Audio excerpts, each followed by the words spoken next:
Sir पूरे 1 साल का आंदोलन किसानों का और आज मुंबई में महापंचायत, किस तरह से आप देखते हैं इसे? देश के किसानों को 1 वर्ष के संघर्ष के बाद ऐतिहासिक जीत हासिल हुई है। 1 वर्ष संघर्ष का, 1 वर्ष संकल्प का और 1 वर्ष के बाद सफलता, और वो भी ऐतिहासिक सफलता उस सरकार से जिसने कहा था कि वो तो पीछे मुड़ना ही नहीं जानती। किसानों ने इस 1 वर्ष में अपना आत्मसम्मान पाया है, किसानों ने अपनी एकता पाई है और किसानों ने अपना राजनीतिक महत्व देखा है। तो सिर्फ 3 कानून रद्द नहीं हुए, उससे भी बड़ी चीज किसानों ने हासिल की है।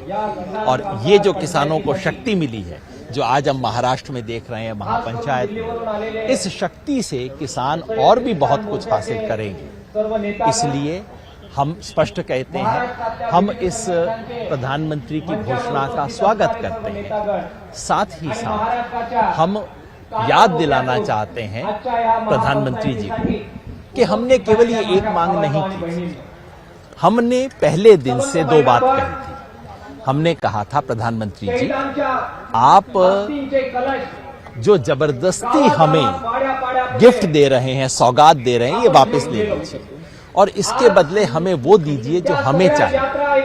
हमें क्या चाहिए? MSP। किसान को दान नहीं, दाम चाहिए अपनी मेहनत का। उसके लिए संघर्ष आज भी जारी है। हमने फैसला लिया है कि चूंकि प्रधानमंत्री जी ने घोषणा की है कानूनों को वापस लेने की, इसलिए कल से प्रस्तावित संसद का जो मार्च है वो हमने स्थगित कर दिया है। उसके बारे में 4 तारीख को फैसला लेंगे। लेकिन जो 6 मुद्दे हमारे बाकी हैं उस पर अभी भी हमें सरकार से जवाब का इंतजार है। हम सरकार से अपील करते हैं कि किसानों के साथ जल्द से जल्द बातचीत शुरू करें।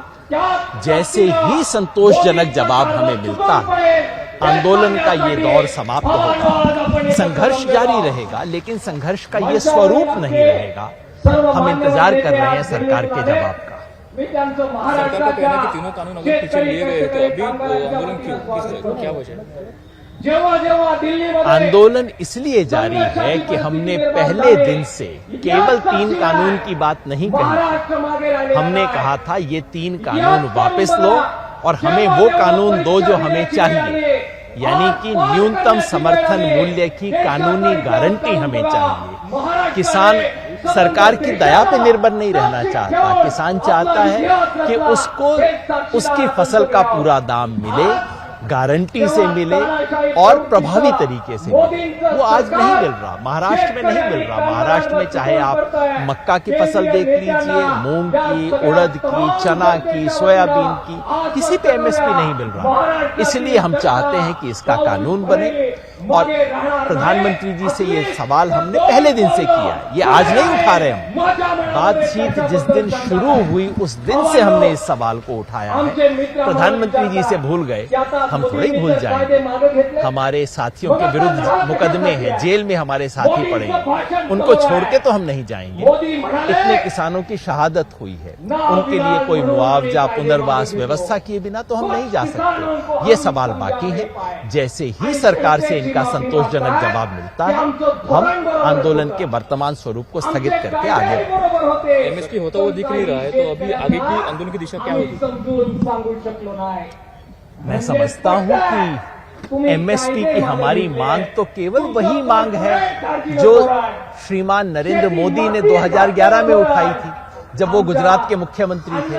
उन्होंने कहा था MSP को कानूनी दर्जा दिया जाए। वो CM कमेटी के अध्यक्ष थे। उन्होंने तत्कालीन प्रधानमंत्री मनमोहन सिंह जी को ये अनुरोध किया था, सिफारिश की थी। तो हम कहते हैं, प्रधानमंत्री जी आप हमारी बात मत सुनिए, आप किसान की बात मत सुनिए, लेकिन प्रधानमंत्री जी आप नरेंद्र मोदी की बात तो सुन लीजिए। उतना ही हम चाहते हैं, ये क्यों नहीं होगी? सरकार कम से कम ये कहे तो कि वो ये करने के लिए प्रतिबद्ध है, फिर कमेटी बनाए, तब कमेटी का भी अर्थ होगा। उसके बिना कमेटी का क्या अर्थ है? आगे की दिशा किस तरह से होगी, किस तरह से जाएगा? 4 तारीख को संयुक्त किसान मोर्चा की बैठक होगी, जिसमें इन 6 बकाया मुद्दों पर सरकार से क्या जवाब मिलता है, इस पर विचार किया जाएगा।